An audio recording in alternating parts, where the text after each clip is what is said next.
Hey guys, welcome back to my channel. और आज मैं एक्सप्लेन करने वाली हूँ एपिसोड नंबर 7 और 8। तो चलिए इसकी हिंदी एक्सप्लेनेशन स्टार्ट करते हैं। तो एपिसोड की स्टार्टिंग वहीं से होती है जहाँ पे टिंग्यून उसे बोल रही होती है कि मुझे कोई चाहिए अपने साइड में होने के लिए। तो फाइनली वापस आ जाता है नीचे। वहीं टिंग्यून बोलती रहती है कि हम दोनों के लिए फेवर हो सकता है अगर हम क्राउन प्रिंस की हेल्प करें, फिर सॉल्ट ट्रेड में भी हेल्प हो सकती है। और सेकंड रीजन है कि मैं क्राउन प्रिंस से बोल सकती हूँ मुझे प्रॉपर स्टेटस दे, ताकि कोई मेरी लाइफ डिसाइड ना कर पाए और ना मुझे किसी की कॉन्क्यूबाइन बनना पड़े। तो वो उसे देखने लगता है। वो पूछती है कि आप जेवी जाओ नहीं बनना चाहते। वहीं यहाँ पे वो गुस्से में आ रहे होते हैं क्योंकि उसने पता चल गया था कि उसने अपनी परेशानियां मिटाने के लिए उसे भेजा था। तभी वो पीछे से निकलता है। वहीं वो आदमी उसे बताता है कि ये हमारा इन्फॉर्मेंट है इस केस में और ये आपके साथ काम करेगा। तो एकदम चौंक जाता है, कहता है किसने कहा। तो वो पीछे की तरफ इशारा करता है। अब वो क्या ही बोलता। यहाँ पे हेल्पर आके बताती है फैन को कि मैडम ने उसे बुलाया। तो पहले तो डर जाती है। तब यहाँ पे जिंगशू आता है और पूछता है रात को तुमने मुझे क्या दिया था, मैं अपनी आंखें तक नहीं खोल पा रहा था। वहीं यहाँ पे फैन की हेल्पर बताती है कि मैडम ने उसे देने के लिए कहा ताकि आप और 9th यंग लेडी साथ हो सके। तो वो भी चौंक जाता है कि वो जिंदा है। वहीं यहाँ पे फैन बोलती है मुझे पता है, आप गुस्सा मत करिए। और फिर बैठ के बोलती है कि मैं कुछ ऐसा नहीं करना चाहती जिससे हम दोनों को रिग्रेट हो, पर अगर आप उसे सच में कॉन्क्यूबाइन रखना चाहते हैं तो मुझे बता दीजिए, मैं हमारी एंगेजमेंट तोड़ दूंगी। बट वो बोलता है कि मुझे कभी नहीं चाहिए। वहीं वो बोलती है मुझे यही सुनना था। वहीं वो बोलती है वो मुझे जो भी पनिशमेंट देगी मैं एक्सेप्ट कर लूंगी। वहीं यहाँ पे जिंगशू मैडम फू से मिलता है। वो बोलती है कि मैंने तो फैन को बुलाया था। वहीं यहाँ पे जिंगशू बोलता है 9th यंग लेडी कहीं और नहीं जाती तो मैं किसी और के साथ ही आज जग रहा होता। तो इस पे वो बोलती है कि मैंने उसे कम आंक लिया, उसने कुछ ही वर्ड्स में तुम्हें मेरे खिलाफ भड़का दिया फैन ने। वहीं यहाँ पे जिंगशू बोलता है किसी और की वजह से नहीं है। तो मैडम फू को गुस्सा आ जाता है। वो बोलती है कि मैंने तुम्हें यही सिखाया कि तुम मुझसे ऐसे बात करो। तो वो बोलता है आपने मुझे बचपन से मेरा हर डिसीजन, कब खाता हूँ कब सोता हूँ, सब कुछ आप डिसाइड करती हैं और मैंने हर बात मानी। पर मैरिज तो बोलती है तुम मेरे खिलाफ जाओगे।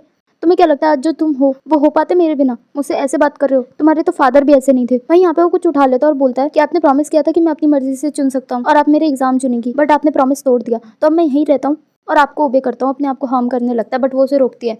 वहीं वो उसे इमोशनल ब्लैकमेल करने लगती है बट वो इस बार नहीं फंसता। वहीं यहाँ पे मास्टर बोलता है कि क्या तुमने उस दिन पानी में सॉल्ट डाला था? तो वो बोलता है हाँ। इस पे वो बोलता है कि कुछ भी चाहिए रहेगा तो मुझे बताना, ये केस सॉल्व करके तुम्हें बहुत ज्यादा रिवॉर्ड दिया जाएगा। तो ऑफकोर्स उसकी वजह से मान लेता है।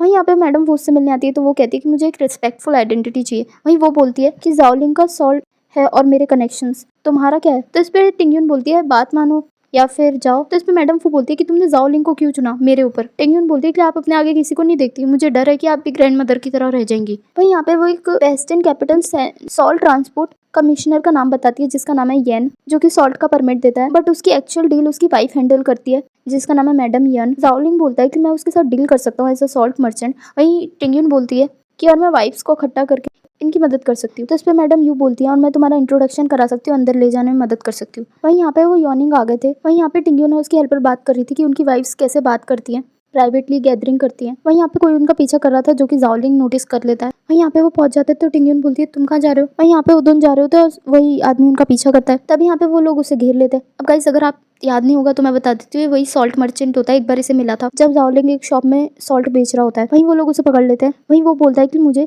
जी वे जाओ का सब कुछ अपने नाम करना है और इसमें तुम ही मेरी हेल्प कर सकते हो, वरना ये टोकन तो यूजलेस हो गया ना। अब वो उसे आग में डालने की धमकी दे रहा होता है उसे। जाओलिंग को पता था कि उसे इसकी जरूरत है और वो उसे उसमें डाल भी देता है। वो तो एकदम से बावला हो जाता है, उसे निकालता है। इसे पता चल रहा था उसे कितनी जरूरत थी उसकी। तभी वो टोकन दिखाते हुए बोलता है अब तुम पे दूसरा चांस भी है। तभी वो उसे वहां ले जाता है जहाँ पे जेवी जाओ का सारा सामान होता है। वहाँ पे सारा टॉप ग्रेड का सॉल्ट था और जो सब उसका होता है वो सब उसे दिखाता है। अब सब कुछ उसे मिल गया था तो उससे पूछता है तुम्हारे लिए टोकन इतना जरूरी क्यों है? वो बोलता है मेरी मदर को ढूंढने के लिए। तो वो बिना सोचे समझे उसे तुरंत दे देता है। यहाँ पे अब वो उसे बताता है कि मैं सिर्फ 3 साल उसके साथ काम करने के लिए माना था पर उसने मेरी माँ को बंदी बना लिया। और फिर उसे थैंक यू भी बोलता है कि उसने उसकी माँ को ढूंढने में मदद करी। बट वो उसे उठा देता है क्योंकि ऑफकोर्स वो काइंड होता है। वहीं यहाँ पे टिंगयून भी उसकी तारीफ करती है कि मैं तो पहले ही जान गई थी जब इन्होंने मुझे बचाया था। इसे देख के शायद वो थोड़ा शर्मा जाता है और दूर चला जाता है। वहीं टिंगयून उसे बोलती है कि आप उन पे ट्रस्ट कर सकते हैं। वहीं वो उसे फिर थैंक यू बोलता है। यहाँ पे टिंगयून अपनी मदर को लेटर लिख ली होती है कि वो एकदम ठीक है, जो पढ़ के उसकी मदर को थोड़ी शांति मिलती है। वहीं अब वो मैडम यन से मिलने की प्लानिंग कर रही होती है। यहाँ पे हम मैडम यन से मिलते हैं। इनके बारे में बताया जाता है कि वो जो भी मांगती हैं सब लोग वैसा वैसा उन्हें दे देते हैं उनके सॉल्ट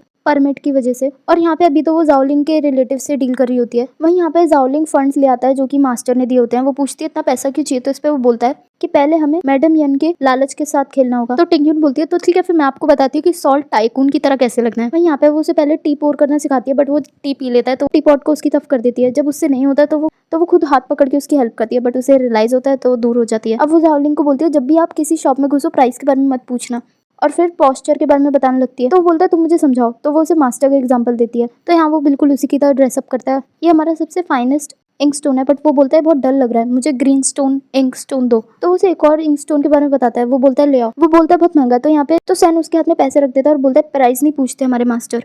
वहीं वो तो शौक हो रहा होता है कि ये कैसे पैसे पानी की तरह बहा रहे हैं। वहीं अब वो एक क्लॉथ शॉप के पास जाता है और वहाँ पे एक फैब्रिक पिक करता है। तो वो लेडी बोलती है आपकी बहुत अच्छी टेस्ट है और ये बहुत अच्छा सिल्क है। तो यहाँ पे वो सारी यूनिट्स खरीद लेता है। कहता है मुझे सब चाहिए, सिर्फ इसी शॉप से नहीं बल्कि कहीं भी ये सिल्क दिखे सब उठा लो। कहता है मैं इसी से पहनूंगी और कोई नहीं। वही टिंगयन बोलती है कि ये सिल्क इतना रेयर नहीं है, पर मैं ही हूँ जो इसे पहनूंगी तो ये सिल्वर और गोल्ड से भी ज्यादा रेयर बन गया। अब वो जाओलिंग की तारीफ करती है कि मैंने उन्हें कम समझ लिया, वो तो बहुत जल्दी सीख जाते हैं। वहीं यहाँ पे वो उसे बता रहे होते हैं कि वो तो ऐसे पैसा बहा रहा है जैसे कल आएगा ही नहीं। बट वो आदमी बोलता है हम देखते हैं वो क्या करना चाह रहे हैं। वहीं यहाँ पे अब तीनों की मीटिंग हो जाती है। मैडम यन मैडम फू से पूछती है कि ये कौन है। तो मैडम यू बोलती है कि मेरी क्लोज फ्रेंड की बेटी है, आपका बर्थडे बैंक्वेट कुछ ही दिनों में है तो मैंने इनके हाथों कुछ गिफ्ट भिजवाए हैं। तो उसे एक नजर देखती है। वहीं यहाँ पे मैडम यू फैन से बोल रही होती है कि कुछ ही टाइम में मैडम यानी बैंकेट करने वाली है अपने बर्थडे को लेकर, मैं जा नहीं पाऊंगी, तुम्हें जाना है, अपना एरिया बड़ा करो। तो वो उस इनविटेशन को ले लेती है। वहीं वो बोलती है पर तुम्हें किसी और को भी साथ ले जाना है। टिंगयन को और उसे मिस शी बोलना, वो थोड़ा उदास हो जाती है। वहीं वो बोलती है कि वो अच्छे से जानती है कि एक नोबल लेडी कैरी कैसे करती है खुद को, तुम उससे देखना और सीखना, उससे कम मत दिखना। हेल्पर पूछती है कि आपने उसे एक्सेप्ट कर लिया। तो यहाँ पे वो बोलती है अब तो क्या फायदा, अब जो डिसाइड हो गया वो हो गया, देखते हैं कहाँ तक जाती है। वहीं यहाँ पे फैन को गुस्सा आ रहा था। वो बोलती है कि कोई भी उसे देखेगा तो समझेगा वो फ्यूचर डॉटर इन लॉ बनने वाली है। बट यहाँ पे हेल्पर बोलती है पर शादी तो आपकी होगी ना, उससे ज्यादा से ज्यादा क्या ही मिल सकता है। फैन पूछती है कितना सिल्वर है हम पे। तो वो बोलती है 100 से भी कम। फिर वो रेयर कलेक्शन में से एक बुक उठा के बोलती है बहुत ज्यादा रेयर है, अगर मैंने इसे बेच दिया तो अच्छे पैसे मिल सकते हैं। हेल्पर बोलती है बट ये तो आपकी डाउरी है ना। बट वो बोलती है क्या फर्क पड़ता है, 10 संदूक है, 3 चले भी गए तो क्या फर्क पड़ेगा। उसे बैंकेट के लिए गिफ्ट लेना था, वो किसी से कम नहीं दिखना चाहती थी। वहीं यहाँ पे जाओलिंग उसके लिए कुछ खाने के लिए लाता है जो बहुत रेयर होता है और उसे पकाने के लिए कहता है। वहीं यहाँ पे टिंगयन अब तक डिसाइड ही कर रही होती है कि वो क्या गिफ्ट दे। टिंगयन बोलती है एक्सपेंसिव चीजें डिसाइड तो कर लिया पर वो उन्हें इंप्रेस नहीं कर पाएंगी, सारी चीजें वेस्ट ना चल जाए। वो बोलता है पैसों की कमी है। तो इस पे वो बोलती है नहीं, महंगी चीज की बात नहीं है बल्कि यूनिक चीज की बात है। तो ऑफ कोर्स वो भी उसकी बात समझ जाता है। वहीं वो पीछे देख के बोलती है हमने अभी तो डिनर के लिए ये क्या पका लिया। तो इस पे वो बताता है कि वो उसके लिए कुछ लाया है ट्राई करने के लिए। तो इस पे उसे एक आइडिया आ जाता है। वहीं हमें बैंकेट का दिन दिखाया जाता है जहाँ पे हम एक और कैरेक्टर से मिलते हैं, मैडम वी। सब उसकी बहुत तारीफ कर रहे होते हैं और उसके हस्बैंड की भी। वहीं यहाँ पे फैन और टिंगयन की भी एंट्री होती है। टिंगयन उसे रोक के बोलती है तुम रुको, मैं मौका ढूंढती हूँ तुम्हें उनसे इंट्रोड्यूस कराने का, और वो अंदर चल जाती है। वहीं यहाँ पे उसके आते ही सब आपस में बातें करने लगता है फैन को लेकर। वहीं वो बोलती है मैं मैडम यू के बिहाफ पे आई हूँ, और उसे इंसेंस बर्नर देती है। उसे लगता है वो पसंद आएगा बट यहाँ पे पहले से ही लाखों बर्नर पड़े होते हैं। बोलती है कि मुझे आपसे किसी को इंट्रोड्यूस कराना है। टिंगयन अंदर आती है तो मैडम वी बोलती है अरे तुम तो वही हो ना जिसके पास सारा हुनसुन सिल्क है, तुम्हारे बारे में आजकल बातें हो रही हैं टाउन में। वहीं यहाँ पे फैन बोलती है कि ये जल्दी में आई है तो इन्हें टाइम नहीं मिला बर्थडे गिफ्ट प्रिपेयर करने का। तो वो बोलते हैं मैंने प्रिपेयर किया है। तो मैडम यन बोलती है कि मैंने सुना है कि आज की डिशों में से एक तुम्हारी डिश है। वहीं यहाँ पे फैन पूछने लगती है क्या डिश है। हेल्पर बोलती है कि वो मेन कोर्स में आएगी और वो क्रैप्स होते हैं। वहीं यहाँ पे फैन थोड़ा जेलस होकर बोलती है कि ये कुछ ऐसा तो नहीं है जो हम अफोर्ड नहीं कर सकते। बट मैडम भी बोलती है बट फिर भी ये एकदम फ्रेश कैसे है, इसका सीक्रेट क्या है। तो वो बोलती है कोई सीक्रेट नहीं है, बल्कि एक नहीं 1000 बोट भर के आप जितने चाहे उतने एंजॉय कर सकते हैं। मैडम यन बोलती है पर इन्हें लाना इजी नहीं, कौन हैंडल कर रहा है ये सब। तो वो बोलती है मिस्टर जाओ, वो सॉल्ट मर्चेंट रह चुके हैं। तो इस पर वो बोलती है तभी ये क्रैप्स इतने स्पेशल हैं। तो टिंगयन बताने लगती है कहाँ उन्होंने नए रूट्स खोले हैं और वो भी यहाँ न्यू है, तो उसे मैडम येन की हेल्प चाहिए रहेगी डायरेक्शन में यहाँ पे काम करने के लिए। बट वो बोलती है मुझे ज्यादा एक्सपीरियंस नहीं, और यहाँ पे वो फूड इंजॉय करते हैं। वहीं यहाँ पे दिखाते हैं बहुत पानी हो गया होता है, सबको परेशानी हो रही होती है। टिंगयन सबको थैंक यू बोलती है और जाने लगती है। बट तभी उसे जाओलिंग की आवाज आती है। वहीं पीछे लोग बातें करने लगती हैं कि ये इसका फियांसी है क्या। तभी यहाँ पे जाओलिंग उसकी तरफ हो जाता है। वहीं पीछे सारी लेडीज उसकी लुक्स की तारीफ कर रही होती हैं। जाओलिंग उसे अपने कंधे पे उठा लेता है। वहीं सब तो देखती ही रह जाती हैं कि वो कैसे पानी में से चल के उसे ऐसे उठा रहा है। ये कम था कि वो पानी में बैठ जाता है और लिटरली से चढ़ने के लिए अपना हाथ देता है। वहीं उसे तो कुछ समझ ही नहीं आ रहा था, बट फिर वो अपना पैर उसके हाथ पे रख के चढ़ जाती है। वहीं सब लोग तो ऑफकोर्स उसकी तारीफ करने लगते हैं कि वाह कितना अच्छा आदमी है, ये तो एक ब्लेसिंग की तरह है। मैडम येन के हस्बैंड की तारीफ होती थी, अब वहाँ जाओलिंग की तारीफ हो रही थी। तो ऑफकोर्स मैडम येन को जेलस फील हो रहा था और फैन का भी कुछ ऐसा ही हाल था। टिंगयन बोलती है इतना कुछ करने की जरूरत नहीं थी। तो वो बोलता है उन लोगों ने बात करी। तो इस पे वो बोलती है हमने इतना किया है, बात तो होगी। वहीं यहाँ पे वो पूछता है क्या मैडम येन ने बताया उसे क्या चाहिए। तो इस पे वो बोलती है मुझे पता है अब उसे क्या चाहिए। और इसी के साथ हमारा एपिसोड नंबर 7 खत्म होता है। अब हम स्टार्ट करेंगे एपिसोड नंबर 8। वहीं यहाँ पे एपिसोड की स्टार्टिंग में टिंगयन याद करती है कि वहाँ पे डिनर के टाइम वो लोग किसी पाइन ग्लो टाइल्स के बारे में बात कर रहे थे जिसका पैटर्न थ्रेड गोल्ड से बना हुआ है। और वहीं वो बात टिंगयन को ही बताती है कि काश कि जैसा कि मैडम वे ने बोला काश वो भी मेरे पास होता। वहीं यहाँ पे उसकी डिमांड वो लोग मास्टर को जाके बताते हैं। वहीं यहाँ पे टिंगयन बताती है कि उनकी 3 बेटियां हैं, कोई बेटा नहीं है। शायद वो इसलिए चीजें जमा करती है अपनी बेटी की डाउरीज के लिए। जहाँ पे मास्टर येन काम करते हैं वहीं पे वो रिश्वत लेती हैं। वहीं यहाँ पे मैडम यू उसकी हेल्प करने का टास्क लेती हैं। वहीं यहाँ पे मैडम वी के पास वो सेट आ गया था। ऑफ कोर्स पार्टी में उन्हीं के सेट की बात हो रही थी। वहीं तभी यहाँ पे मैडम यू से आके मिलती है। वहीं यहाँ पे मैडम यू बोलती है कि काश मेरे पास भी आपकी तरह वो सेट होता। तो यहाँ पे मैडम वी बोलती है बुरी बात है, मैंने भी बहुत मेहनत से उसे ढूंढा है, तो पता नहीं आपको वैसा कहाँ मिल पाएगा। मैडम यू बोलती है कि आपके हस्बैंड 6th रैंक गवर्नर है ना, वो प्रमोशन की लाइन में खड़े हैं। फिर वो यहाँ पे उसे एक ओपेरा के बारे में बताती है, एक स्टोरी के बारे में बताती है और बोलती है कि मेरे हस्बैंड के पास एक सेंसर इन चीफ की पोस्ट है, सारे प्रमोशंस वही हैंडल होते हैं, तो आप जानती है आपको क्या करना है। वहीं यहाँ पे वो भी खुश हो जाती है। वो सेट उसे मिल गया था तो वो उसे डिलीवर करवा देती है। वहीं यहाँ पे मैडम यन अपने हस्बैंड से मिलती है और देख के लग रहा था कुछ खास रिलेशनशिप नहीं है इन दोनों के बीच। वहीं यहाँ पे उसके हस्बैंड इंपीरियल इन्वो के बारे में बात कर रहे थे। उनका ऐसा रूखा बिहेवियर था कि पता ही चल रहा था कि वो उनके साथ खुश नहीं है। वहीं अब फाइनली टिंगयुन उसके लिए वही सेट ले आती है जिसे देख के उसकी आंखें फट जाती हैं। वहीं टिंगयुन बताती है कि हम सॉल्ट बिजनेस करते हैं, तो वो उससे उसके बिजनेस के बारे में पूछती है तो टिंगयुन उसे बताने लगती है। वहीं यहाँ पे अब वो उसे बैठने के लिए कहती है तो टिंगयुन बोलती है कि सारा बिजनेस आपके अंडर से ही होके जाता है। वहीं यहाँ पे अब वो उसके फियांसी के बारे में पूछती है तो यहाँ पे टिंगयुन बोलती है वो सब तो सिर्फ बिजनेस के लिए था, एक औरत को आगे करना ज्यादा आसान होता है ना। अब यहाँ पे वो सॉल्ट परमिट के लिए बात करती है तो बोलती है उसके लिए कुछ टाइम का वेट करना पड़ेगा। वहीं यहाँ पे फैन ने उसके लिए सिल्क के जूते बनाए होते हैं ताकि वो अच्छे से एग्जाम में पास हो जाए।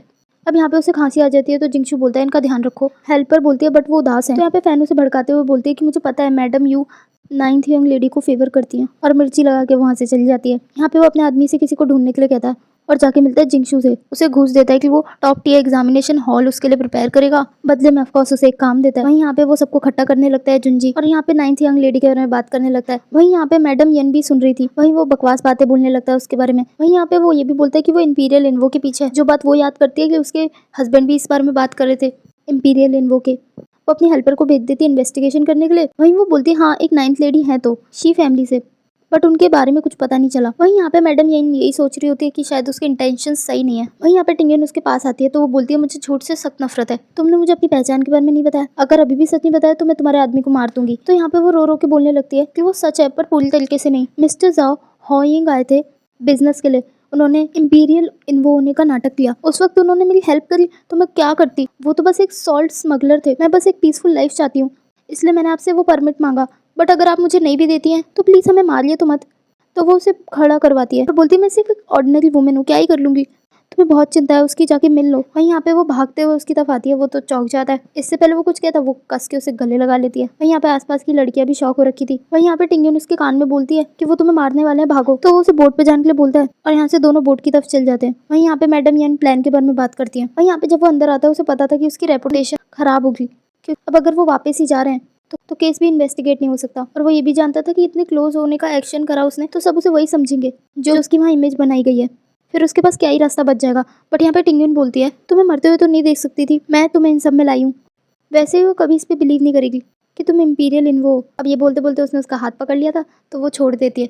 वहीं यहाँ पे एकदम से उन पे वार हो जाते हैं। वो बाहर जाने लगता है तो वो उसे रोकती है। तो इस पे वो बोलता है कि तुम वाटर रूट लो, मेरे कुछ आदमी है वहाँ पे, तब तक मैं रास्ता साफ करता हूँ। और वो वहाँ से चला जाता है। वहीं यहाँ पे वो सबसे फाइट करने लगता है। वहीं तभी यहाँ पे उसके आदमी आ जाते हैं, सैन भी आ जाता है और उन सब का खात्मा कर देते हैं वो लोग मिलके। अब यहाँ पे वो उसे एक क्रैकर फेंक के देता है जिसे वो जलाता है, तो बाकी सारे आदमी भी उसकी तरफ आ जाते हैं और उसकी तरफ से लड़ने लगते हैं। वहीं यहाँ पे वो आदमी पूछने लगता है तुम कौन हो, तो यहाँ पे वो बोलता है कि ये जेवी जाओ है। बट वो लोग बोलते हैं ये तो पहले से ज्यादा हैंडसम हो गए। बट यहाँ पे वो बोलता है रिस्पेक्ट दिखाओ और उसे टोकन वापस करता है। तो यहाँ पे जाओलिंग बोलता है इस फेस को याद कर लो, और वो टोकन को 2 हिस्सों में बांट देता है। कहता है कि इसे टोकन की जरूरत नहीं। वहीं वो सब उसको ओबे करते हैं। वहीं मैडम यन को भी समझ आ जाता है कि वो सच में जेवी जाओ है। वहीं यहाँ पे मैडम यन फाइनली उससे मिलने आती है और कहती है कि मुझे पता नहीं था कि आप जेवी जाओ हैं। वहीं वो पूछता है परमिट दे लिया कि नहीं, बट वो बहाने बनाने लगती है। तभी टिंगयुन आती है और कहती है अगर आप सेम रास्ते पे होता तो ये आसान होता, बट लगता है आप अलग अलग रास्ते में। बट वो बोलती है आप क्या बोल रही हैं। तो इस पे टिंगयुन बोलती है मैं अंधी नहीं हूँ, आप रिश्वत तो लेती हैं बट सिल्वर नहीं, क्योंकि जानती है अकाउंट्स में आ जाएगा। वैसे भी आप वो चीजें अपनी बेटियों की डाउरी के लिए जमा कर रही हैं, बट चीजें तो कभी भी उल्टी पुल्टी हो सकती हैं, तभी तो आपको यहाँ ना पड़ा। वैसे मिस्टर जाओ के पास बहुत पावर है, आप इसे खोना तो नहीं चाहेंगी ना। तो यहाँ पे मैडम यन फाइनली बोलती है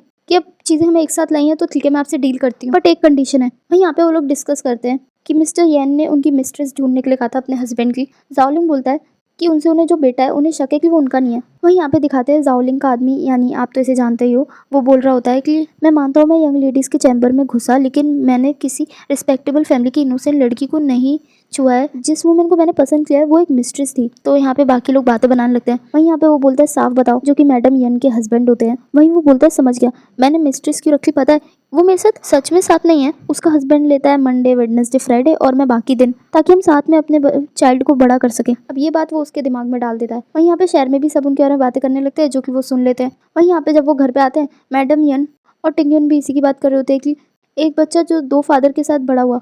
तभी वो दोनों उसे ग्रीट करती है। वहीं जाओलिंग के आदमी भी उसे पीछे से फॉलो कर रहे थे। वहीं यहाँ पे वो उसे मजबूर कर देते हैं कि वो अपनी मिस्ट्रेस से जाके मिले, और दूर से ये मैडम यन और टिंगयुन देख रहे थे। वहीं यहाँ पे उनका दिल टूट जाता है, बट वो बोलती है कि अब तुमने इसे ढूंढ निकाला है तो मैं तुम्हें परमिट दे दूंगी। वहीं यहाँ पे वो अपनी बेटियों को आके देखती है, जिन्हें देख के वो बहुत ज्यादा खुश होती है। वहीं यहाँ पे जाओलिंग तो जुनजी को ढूंढ रहा होता है, ऑफ कोर्स जो उसने फिर से बकवास करी थी उसको लेकर। वहीं यहाँ पे एग्जामिनेशन हॉल के बाहर टिकट चेक हो रही होती है, चिंगशू को वो चेक करके अंदर भेज देते हैं। वहीं यहाँ पे जुनजी के पीछे दो आदमी उसके फेस की तारीफ करने लगते हैं और छुपके से उसके बैग में चिटिंग की चीजें रख देते हैं। वहीं यहाँ पे जब उसकी चेकिंग होती है तो उन्हें चिट मिल जाती है और वो उसे बाहर निकाल देते हैं। वहीं यहाँ पे दिखाते हैं जिंगशू अच्छे से एग्जाम देता है। अब पता चलता है वो दो आदमी किसी और के नहीं बल्कि जाओलिंग के ही थे। वहीं अब वो टिंगयुन के केस के बारे में उससे पूछता है, बट वो बोलता है मुझे नहीं पता। तो उसका आदमी उसे एक मारता है जिससे उसकी नाक से खून आने लगता है। वहीं जाओलिंग उसे धमकाने लगता है कि वो कन्फेशन लेटर लिखे और अगर उसने नहीं लिखा या सवाल किया तो अगली बार उसकी नाक नहीं होगी, और तलवार उसके ऊपर छोड़ देता है। तो वो डर के मारे सब बोलने लगता है और अब पता चलता है वो जो भी नाटक करा था वो उसने मैडम जुओ के बोलने पे किया था। वहीं वो तो इतना डर गया था कि यहाँ उसकी पैंट गीली हो जाती है। यहाँ पे अब फाइनली वो कन्फेशन लेटर लिख देता है और वहीं पे टिंगयुन वो सब सोचने लगती है जो उसके साथ हुआ इन बीते दिनों में। उसने क्या कुछ नहीं सहा। कन्फेशन लेटर लिखने के बाद वो उसे जाओलिंग को दे देता है। वहीं वो फाइनली स्माइल करती है और अब जाओलिंग उसे टिंगयुन को देता है। वो स्माइल कर रहा होता है, जब वो उसे देखती है तो वो नॉर्मल हो जाता है। अब वो उसे थैंक यू बोलती है तो वो बोलता है हमारे बीच थैंक यू का क्या काम। वैसे तुम जुनजी को पनिश नहीं करना चाहती थी, लेकिन मुझे लगा जब तुम पीछे मुड़ के देखो तो तुम्हें शांति महसूस हो। वैसे मैं अपने आदमियों के साथ भी ऐसा ही करता हूँ। तो इस पे वो हंस देती है। वहीं रिजल्ट निकल जाते हैं और ऑफकोर्स जिंगशू फर्स्ट आता है और सब उसको कॉन्ग्रेचुलेट करने लगते हैं। वहीं यहाँ पे मैडम यू उसी आदमी से जाके मिलती है। वो बताता है कि मेरे मास्टर हाल ही में कैपिटल से निकल गए और आपको कॉन्ग्रेचुलेशन अपने बेटे के लिए, और उससे कुछ गिफ्ट में भी देता है, जिसपे वो बैठ जाती है और अपने बेटे के बारे में बात करती है। तो इस पे वो बोलता है कि आप दोनों की अच्छी किस्मत है, उसमें बहुत टैलेंट है। वहीं यहाँ पे अब वो गिफ्ट उसे दे देता है। वहीं यहाँ पे फैन की हेल्पर बोल रही होती है कि वो आगे की 2 एग्जाम में टॉप करेंगे और इससे आपके बीच में कोई नहीं आएगा। वहीं यहाँ पे वो उससे पूछती है कि टिंगयुन के बारे में कुछ पता चला। तो यहाँ पे हेल्पर बोलती है मैंने उनके फियांसी के बारे में बहुत सुना है, बहुत सारी फैमिली उनसे जुड़ना चाहती है और उन्होंने सबके सामने एक्सेप्ट भी किया कि वो घर से भाग के शादी कर रही है। तो इस पे वो उसे रोकती है। वहीं यहाँ पे उसे पता चलता है जो बैंकेट होने वाला है उसे पोस्टपोन कर दिया गया है। तो वो चौंक जाती है। वहीं यहाँ पे मैडम यू से जाके वो मिलती है तो वो बताती है कि जिंगशू कुछ ही टाइम में यहाँ से चला जाएगा, तो उसका ध्यान नहीं भटकना चाहिए। तो यहाँ पे फैन बोलती है तो हम एक पोइट्री गैदरिंग कर लें। तो यहाँ पे मैडम यू मान जाती है और कहती है कि सिंपल रखना। वहीं यहाँ पे उसके जान के बाद वो बोलती है कि कुछ इम्प्रूव हुआ है इसमें, ये करके इसे सारे रिटर्न गिफ्ट भी मिलेंगे और जिंगशू का फेवर भी। वहीं यहाँ पे उस आदमी ने जो गिफ्ट दिया था वो उसे खोलती है तो उसमें बहुत सुंदर सी पेस्ट्रीज निकलती है। तो वो बोलती है कुछ जिंगशू को भेज दो। यहाँ पे वो बैंकेट की अरेंजमेंट कर रही होती है फैन। ऑफ कोर्स वो जिंगशू की सक्सेस के लिए था। वहीं यहाँ पे वो किसी पिंक इंक और चैंगशिंग तांग पेपर के बारे में बात करती है, उसे अरेंज करने के लिए कहती है। वो कहती है कि थोड़ी मुश्किल होगी। वो बोलती है फिर भी ढूंढो। वहीं यहाँ पे अब वो बोलती है कि तुम्हें याद है मैडम फैन के बर्थडे पे जो उसने गिफ्ट दिया वो सिर्फ क्रैप्स ही थे, बट फिर भी सबका दिल जीत लिया। इसलिए हमें कुछ ऐसा चाहिए जो कोई भूल ना पाए। और गाइस इसी के साथ हमारा एपिसोड नंबर 7 और 8 यहीं खत्म होता है। हम मिलेंगे नेक्स्ट वीडियो में। चैनल को सब्सक्राइब कर लेना, वीडियो को लाइक कर देना। बाय।